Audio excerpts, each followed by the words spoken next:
Personality has been explained in Vedic theory through a metaphor, कि वैदिक ज्ञान में पर्सनालिटी व्यक्तित्व को समझाने के लिए बड़ी अच्छी चीज बताई है कि soul is the owner of earth of the chariot, यानी आत्मा एक ऐसे रथ पर सवार है जो व्यक्तित्व का बना हुआ है। Personality is the chariot, the senses जो हमारी इंद्रियां हैं वो उसके घोड़े हैं, जो हमारा माइंड है वो उसकी लगाम है, और जो हमारे इंटेलेक्ट है, जो बुद्धि है, वो उसको चलाने वाला है। तो वैदिक थ्योरी ये बात कही गई है कि जो हमारी आत्मा है वो एक ऐसे रथ पर सवार है जो व्यक्तित्व का बना हुआ है, और उसके जो इंद्रियां हैं वो उसके घोड़े हैं जो रथ को ले जा रहे हैं। माइंड हमारा लगाम है, और जो बुद्धि है वो हमारा रथ को चलाने वाला सारथी है। तो यहां पर भी उन्होंने ये बात मेंशन करी है। In addition to these 5 called food, life force, mind, knowledge and bliss are 3 bodies. यहां पर भी उन्होंने जो आगे बात बताई है कि in addition of this 5 cells, 5 तत्वों से बना हुआ, food, life, mind, knowledge and bliss, ये 5 सेल हो गए। And 3 bodies, cause, subtle and gross interpretations of personality have also been given, कि व्यक्तित्व में ये सारी चीजें इन्वॉल्व होती हैं। There are slight difference in the views of Buddhism, Jainism, Mimamsas, Nyaya, Vaisheshika, Vishishtadvaita, yoga, Sankhya and Vedanta regarding the nature and personality of the various components, कि ये जो धर्म है, जो संप्रदाय है, जो दर्शन है, उन्होंने अपने अपने अनुसार व्यक्तित्व को परिभाषित किया है, व्यक्तित्व के बारे में बताया है। उसके बाद सेकंड आता है हमारा माइंड।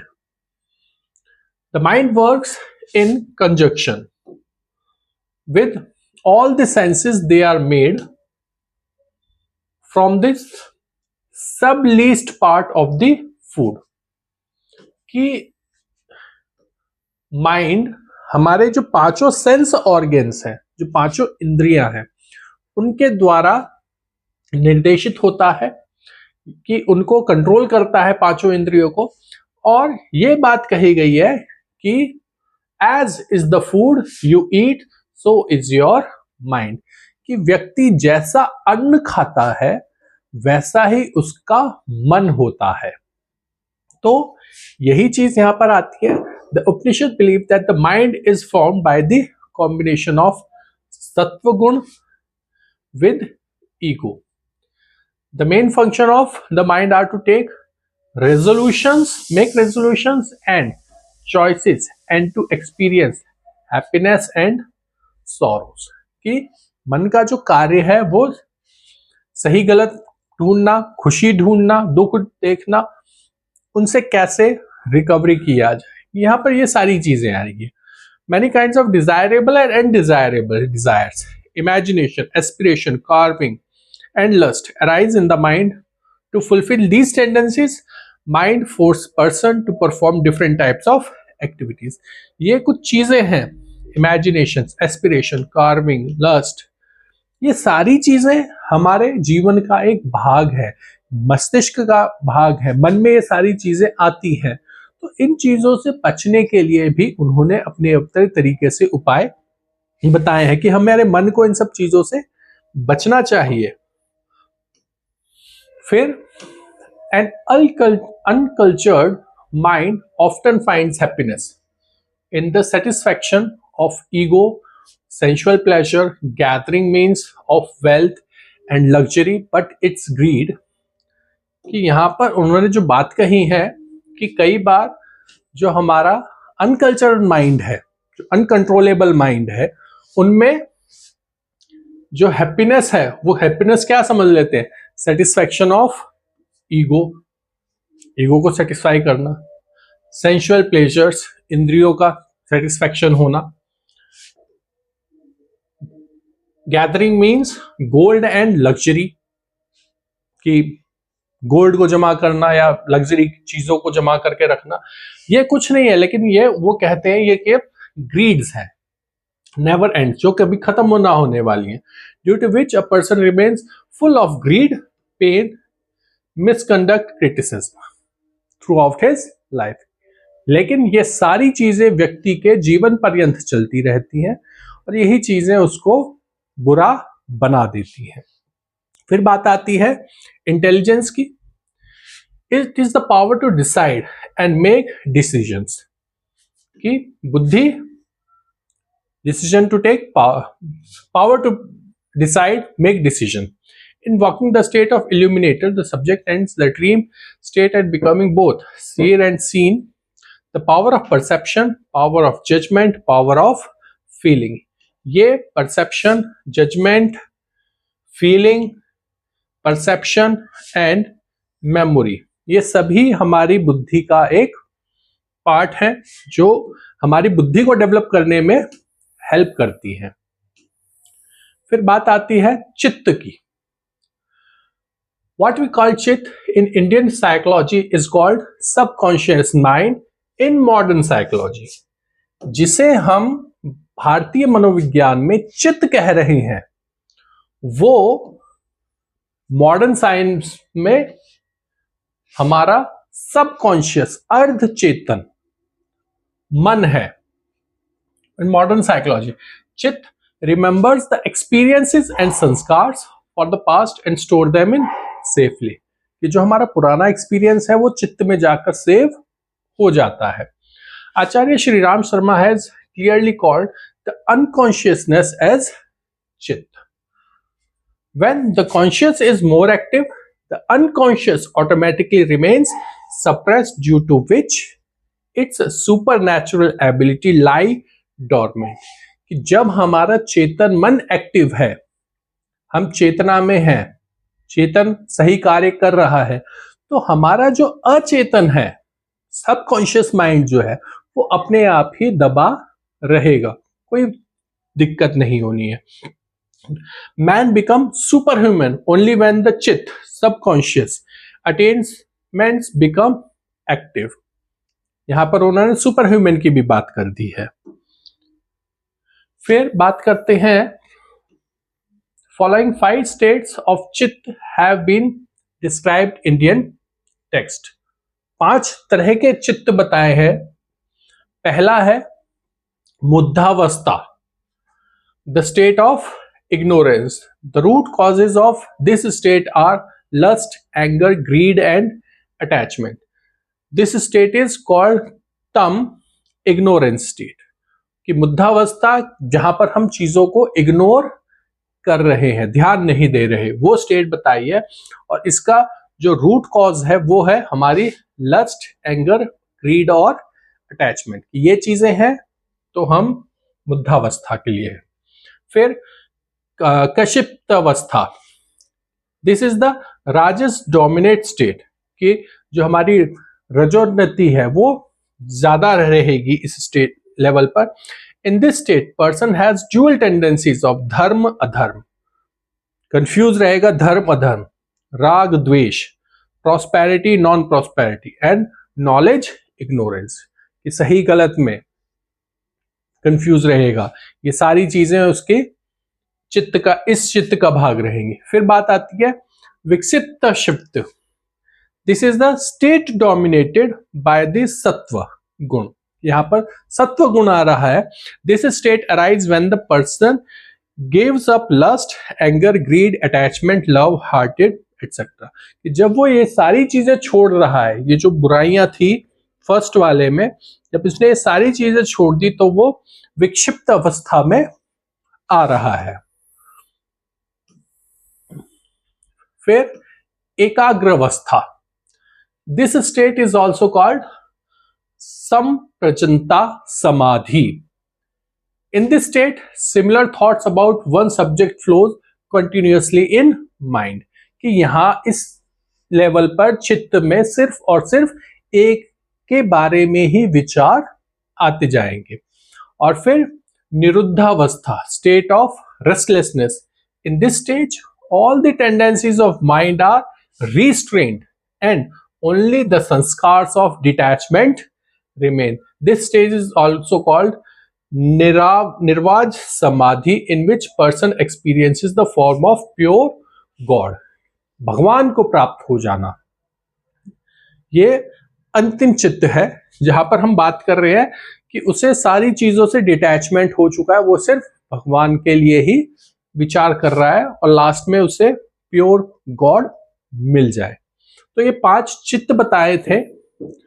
फिर बात करते हैं, हमारा नेक्स्ट पॉइंट आता है ईगो, अहम। The feeling of I is the ego. साधारण भाषा में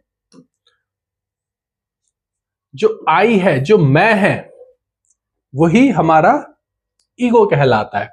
इन reality it is the reflection of the soul in the intellect, कि जो हमारी आत्मा है, बुद्धि से जो जुड़ी हुई है, वो दिखाती है, यानी कि हमारी बुद्धि से हमारी आत्मा का प्रतिबिंब दिखाई दे रहा है। विजन्मय कोश, which Vedanta is called Chidmapap. It has false feeling of doership and enjoyship, due to which the soul gets bound. कि ये हमारी आत्मा को जकड़ कर रखने का कार्य कर रही है। Ego has 2 types: collective ego, which is based on pure truth, and individual ego, which is the form of desire. Collective ego सामूहिक है, जो सच्चाई पर डिपेंड है, और जो इंडिविजुअल ईगो है वो उसके डिजायर्स पर। Ego at the individual level has 2 bases: the result of the desire of many previous births and the result of the wishes and desires of the present life. कि जो हमारी individual ego भी है, वो भी 2 चीजों के ऊपर डिपेंड करती है। पहला कि उसके प्रीवियस बर्थ में उसके डिजायर्स कैसे थे, और प्रेजेंट लाइफ में उसके विशेस और डिजायर्स कैसे हैं। साधारण भाषा में अगर हम बात करें तो पिछले जन्म में उसके कैसे कर्म रहे हैं और इस जन्म में उसके कैसे कर्म रहे हैं, ये हमारे ईगो पर निर्भर करती है। All the sadhans are for the destruction of ego and to attain salvation. Vedanta tries to destroy ego by burning it in the fire of knowledge. और वेदांत कहते हैं कि ईगो को हम जलाकर भस्म कर सकते हैं ज्ञान की अग्नि में। Bowing the feet of Lord Ramanujan and suppressed mind treatise like yoga. Yoga में भी यही बात बताई गई है कि कैसे हम अपने ईगो को खत्म कर सकते हैं। फिर बात आती है सुपर कॉन्शियसनेस, अति चेतनावस्था। In Indian psychology, divine consciousness, samadhi, steady wisdom, Brahmic state, kundalini awakening are talked about. कि भारतीय ज्ञान में ये सारी चीजों के बारे में बात की गई है। When a person succeed in achieving these states, अगर व्यक्ति इन स्टेट्स को प्राप्त कर रहा है, the world dissolve from it and he attains the state of universal self. अगर व्यक्ति जो तरीके बताए हैं, जो रास्ते बताए हैं, उन पर चलकर यूनिवर्सल सेल्फ, ब्रह्मांड स्वयं को समझ ले, तो उसे साधारण भाषा में कहें तो ईश्वर की प्राप्ति हो रही है, निर्वाण की प्राप्ति हो रही है, मोक्ष की प्राप्ति हो रही है। In this state he does not feel any difference between happiness and sorrow. उसके लिए सुख और दुख सब बराबर है। Respect and disrespect, high and low, own and other, enemy friend, ये सारी जो चीजें हैं वो इन सब चीजों से ऊपर उठ चुका है। इन्हें इन चीजों से कोई फर्क नहीं पड़ता। Miraculously achievement of extra sensory abilities are attained in this stage. Humanist psychologist Maslow has called the state self-actualization, और मैस्लो ने इस स्टेज को बताया है सेल्फ एक्चुअलाइजेशन की stage. The self realisation is the reason of salvation and also goal of our life, और यही सभी की लाइफ का कहीं ना कहीं गोल है कि वो सेल्फ रियलाइजेशन, सेल्फ एक्चुअलाइजेशन, निर्वाण की प्राप्ति या मोक्ष की प्राप्ति तक पहुंचे। It is mentioned in Indian scriptures that every person has his own unique nature, swadharma, hence every person is identified by his unique quality. यहां पर हम बात कर रहे हैं कि सभी व्यक्ति एक दूसरे से अलग हैं, तो जो हम बात करते हैं इंडिविजुअल डिफरेंसेस की, वो चीज यहां पर आ गई। And behaviour in Indian psychology, man is not considered to be just a collection of self concept and tendencies, but he is considered to be a spiritual being who has taken birth with definite purpose. कि व्यक्ति का जो जन्म हुआ है वो किसी कार्य के लिए हुआ है, किसी पर्पस के लिए हुआ है, किसी ऑब्जेक्टिव के लिए हुआ है, किसी एम के लिए हुआ है, किसी गोल के लिए हुआ है। और व्यक्ति जब तक उस गोल ऑब्जेक्टिव को प्राप्त नहीं कर लेता तब तक वह इस प्रयासरत्न रहेगा। Fulfil his purpose, a person has to take his conscious power to the state where he can have self knowledge. Who am I? मैं कौन हूं? In this stage, he experienced the unification of the soul and the supreme soul. इस level पर जाकर उसे आत्मा का ज्ञान हो जाता है, ब्रह्म का ज्ञान हो जाता है, जो हम सुप्रीम सोल के नाम से कह रहे हैं। तो